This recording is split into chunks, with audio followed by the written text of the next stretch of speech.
আসসালামু আলাইকুম। নতুন বছরের শুভেচ্ছা সবাইকে। গিয়েছিলাম স্বপ্ন শোরুমে, ভাবলাম যে আজকে আমি স্বপ্ন শোরুমে যে 140 টাকার প্যাকেজটা আছে এটা একটু ট্রাই করে দেখি। তো এই যে নিয়ে আসলাম, দেখতে পাচ্ছেন। তো আমার ফ্যামিলিতে মাত্র 2জন লোক আমরা, ভাবলাম যে এটা আমাদের জন্য এনাফ। দেখি কি আছে এতে, কেটে দেখি।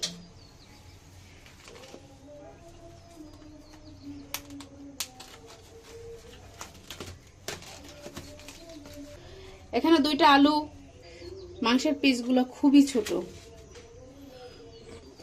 এই যে হাড় তেমন নাই, এই যে 1 পিস হাড় আছে, আর সবই মাংস বললেই চলে, কিন্তু খুব ছোট ছোট পিস। তো যাই হোক, 2জনের জন্য এর থেকে বেশি কিছু লাগে না মনে হয়, এতটুকুই এনাফ। তো এখন আমি রান্না করব আর আপনাদের সাথে শেয়ার করব। আমি কড়াইটা এখানে বসায় দিয়েছি, এখানে কিছু তেল দেয়া আছে, আমি পেঁয়াজ বেরেস্তা করছিলাম তখন দেয়া ছিল।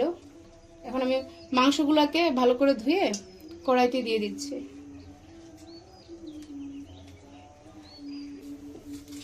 আমি এখানে পেঁয়াজ কুচি দিয়ে দিচ্ছি,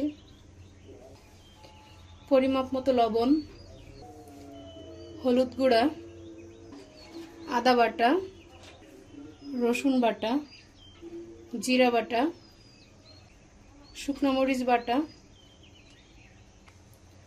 পেঁয়াজ বাটা, কয়েকটা এলাচ। উপকরণগুলোকে মাখাই নিব একসাথে।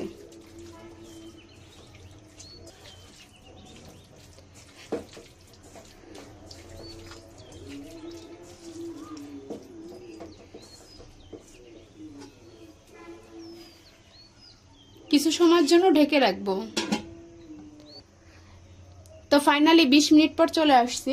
এখন আমি চুলোটাকে ওপেন করে দিছি, ঢেকে দেবো। এখন 10 মিনিট পর চলে আসলাম।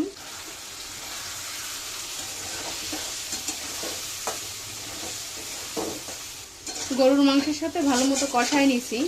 তো যেহেতু মাংসের পিসগুলো খুবই ছোট, এটা সিদ্ধ হইতে বেশি সময় লাগবে না। আমি এখানে বড় বড় করে কিছু আলু কেটে দিচ্ছি। আলুগুলা বড় বড় কাটলে আমার কাছে মনে হয় ভালো লাগে। আর 5 মিনিটের মতো ঢাকা দিয়ে নিচ্ছি। আলুটা সিদ্ধ হওয়ার জন্য এখানে একটু পানি দিয়ে দেব। আলু আর মাংসটা সিদ্ধ হবে এই পানি দিয়েই।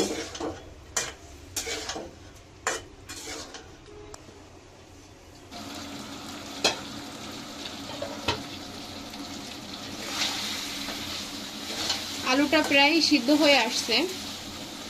এখন আমি ঝোলে পানির জন্য অল্প একটু পানি দিব।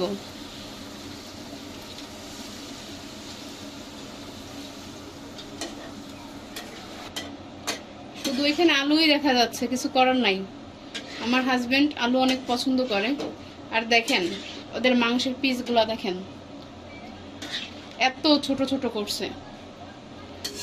20 মিনিটের মতো জাল করে নেব। আপনারা যে যেরকম ঝোল বা ভুনা খেতে পছন্দ করেন সেই অনুযায়ী রাখতে পারবেন। তো ফাইনালি রান্না হয়ে গেছে। এখানে আমি গোলমরিচ, এলাচ, দারচিনি গুঁড়ো করে নিয়েছি, এটা দিয়ে দেব।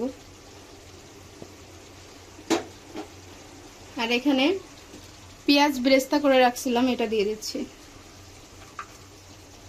তো ফাইনালি আমাদের গরুর মাংস রান্না হয়ে গেছে। তো ভালো থাকবেন, সুস্থ থাকবেন। আসসালামু আলাইকুম।